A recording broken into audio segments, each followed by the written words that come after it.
Every now and again, I like to sit down and take a deeper dive into my finances. When I was running the numbers recently, I realized that my savings rate had jumped by 10%. Okay, so I don't actually save 69.5% of my income, but I do save 70% of my income every single month. So in this video, I'm gonna walk you through how I save 70% of my income every single month.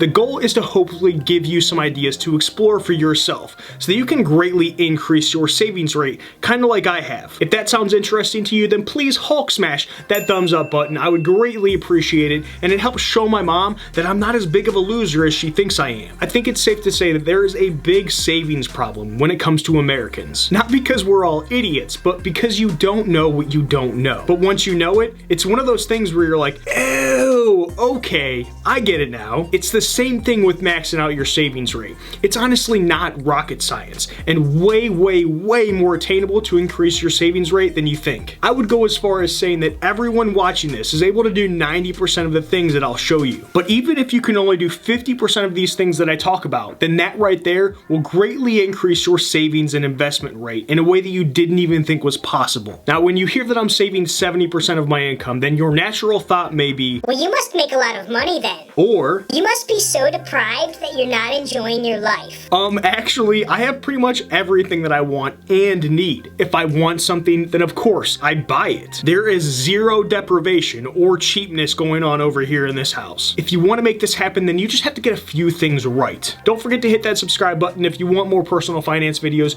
just like this one. There's also all kinds of playlists in the description for you to check out after you watch this video to help you out with all of your personal finance needs. Let's get into how I save 70% of my income every single month. Right? Meow. The first reason my savings rate is so high is that I don't have kids. Now, before you get all angry, start typing ignorant things in the comments and giving this video a thumbs down. I'm just being honest, and I'm owning the fact that this does play a role in my high savings rate. So Hulk smash that thumbs up button for honesty. This is coming from a guy who really likes children and is absolutely open to having kids in the future if I can find a smoking hot wife that wants to have all of my babies. Say I can. I can't. I can. We don't say I can't. We say either I can or I will try. I just want. I will try. We don't say I can't.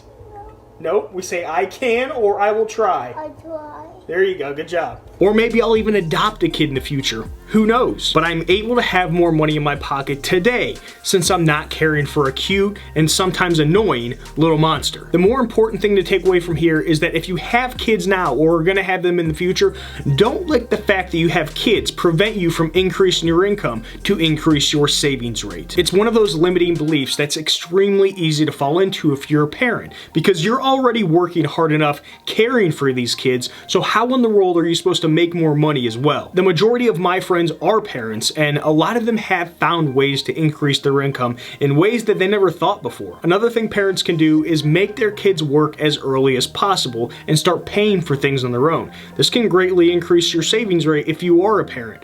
Now, I know when I was 14, I started working and paying for everything myself, and I honestly think it's played a huge role in shaping who I am today. You should also force your kids to apply for scholarships if they go to college, so you don't have to worry about having to save money for them every single month, which will greatly increase your savings rate. Paying off $82,000 of debt in 4 years is still one of the best decisions I've ever made. It's also a large contributing factor to how I'm able to save and invest 70% of my income every single month. My debt consisted of student loans, a credit card, and a car loan. Carrying debt has become so common among Americans that it's something that everyone just accepts as something that they'll always have. Kind of like that pet turtle that I got from one of my exes. That thing's gonna live forever. Bad debt will be one of the largest destroyers of your wealth above anything else if you allow it to hang around until the day that you die. It's like lighting money on fire every single month. Not only are you losing money through the interest that you're paying, but you carry around this large amount of risk everywhere you go. It follows you forever. Forever.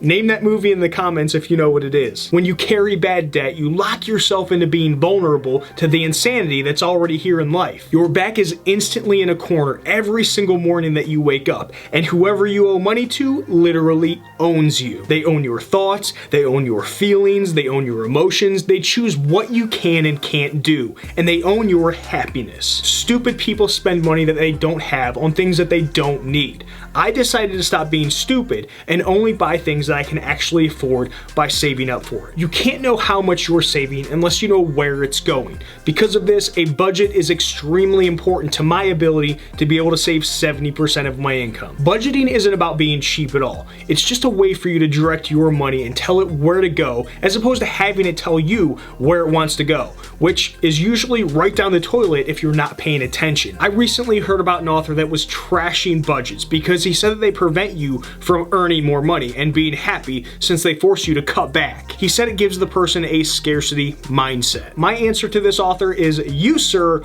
are an idiot. Because what prevents a person from making more money has more to do with a person not going out to pursue more money. A budget has absolutely nothing to do with that. A budget is a way for you to prioritize your spending so that more of it goes towards things that actually make you happy and will improve your lifestyle today and in the future. I think there's been enough studies done on this that buying more things does not correlate to becoming more happy. So if you love buying clothes and that makes you the happiest person in the world, then that's great.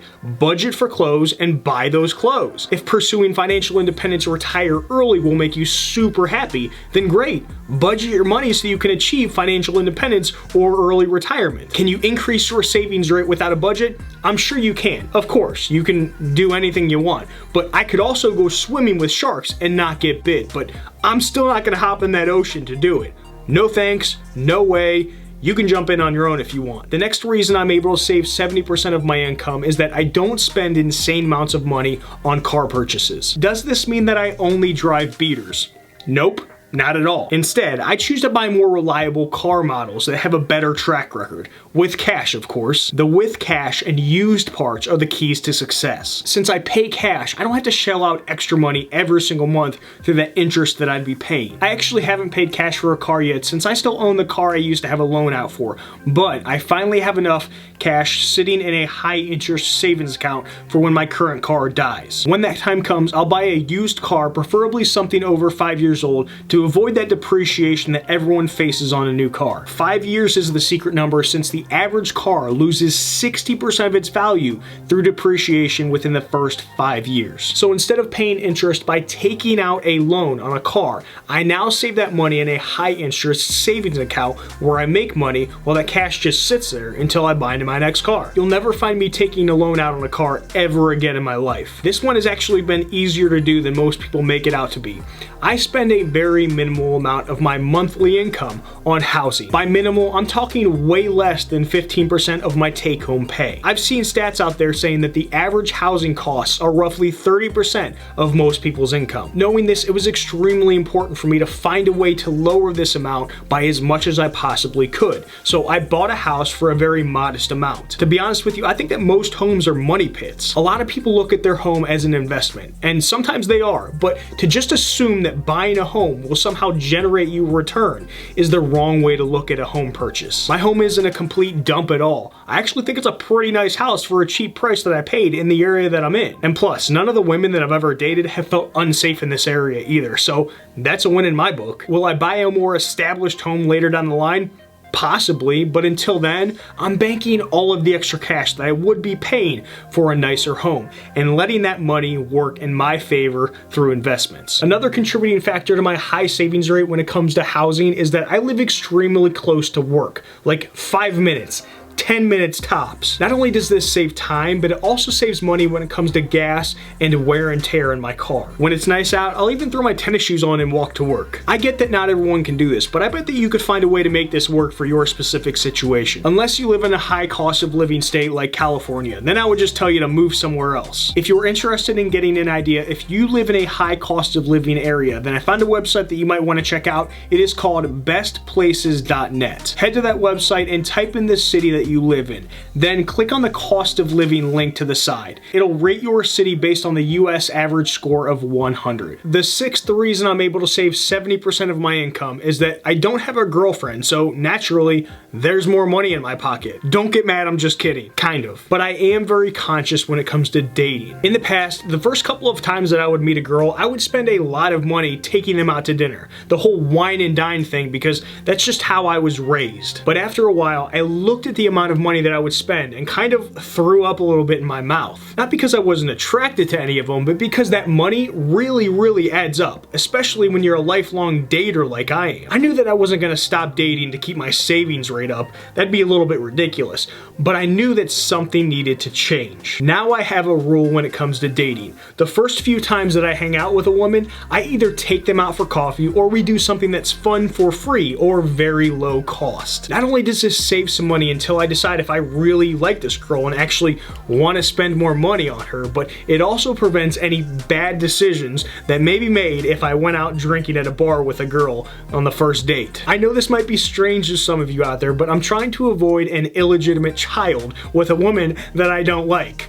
I guess I'm weird like that. The takeaway from this one isn't to break up with your significant other, but instead talk about your money goals so you're both on the same page. The next way I'm able to save 70% of my income is by fasting. Now I know this isn't for everyone and I'm not telling you to fast, but getting on a diet where I only eat twice a day or within a specific feeding window has decreased how much money that I spend on food every single month. Plus I like the other health benefits from it as well. Don't worry, I won't nerd out on that kind of stuff in this video. If fasting doesn't sound appealing to you, then get on a different diet that you'll stick to. The main reason this is going to help you save money is that it puts more structure around the things that you're putting into your mouth. And not in a gross way, you freaks. Get your mind out of the gutter, please. Instead of snacking all day like you're at a buffet, you'll get a better handle on your food intake, which will have an impact on how much money that you're spending on food every single month. Plus, you'll start to feel a little bit better in general. The 8th way that I'm able to save 70% of my income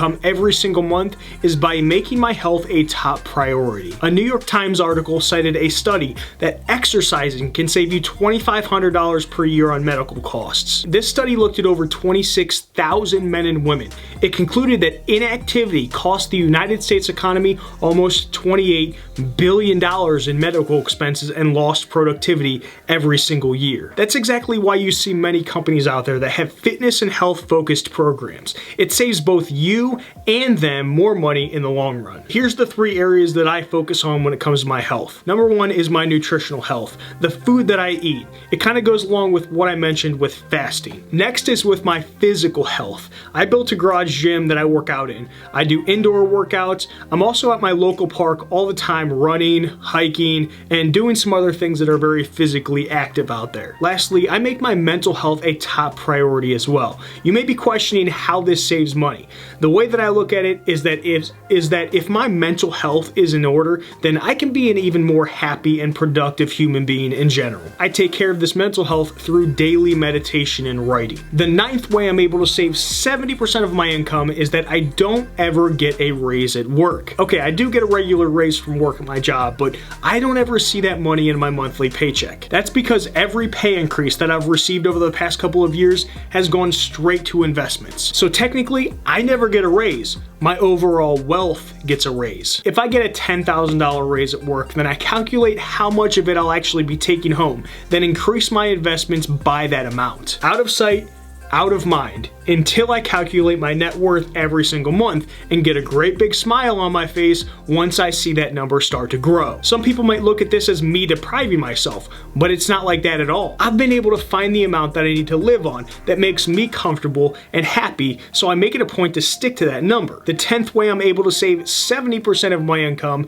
is because I'm a bit of a minimalist. But it's not like I don't own things, so minimalist isn't the best word for it. I guess you could say that I'm more of an intentionalist, if that's even a word. I like spending money, but only on the things that really bring me value and happiness. Minimalism has taught me to kind of take a step back and question how much value something is going to give me if I do end up bringing it into my life. It's made me realize that buying more and more things doesn't make me happy, which in turn has saved me from spending money on useless things just to keep up with the Joneses, whoever they are, which in turn has given me the ability to save more to invest. Last but not least, I use credit cards, which saves me a pretty good amount of money every single year. I know that Dave Ramsey tells you not to use credit cards, and I have a lot of respect for Dave because he's an OG in the personal finance space. I don't agree with everything he teaches, but I got respect for the guy. But I've been able to be responsible with my credit card use. And if you're able to be responsible when it comes to your credit cards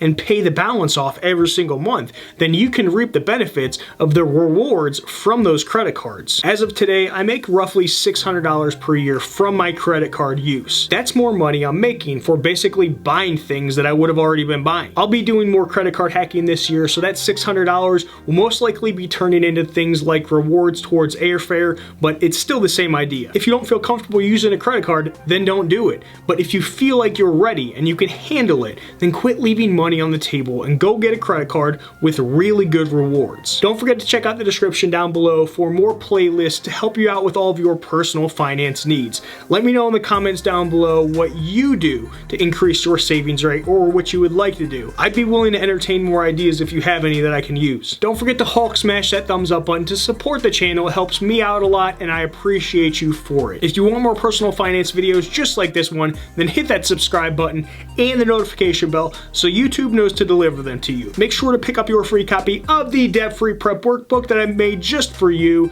Link is in the description. I'll see you in the next one, friends. Adios.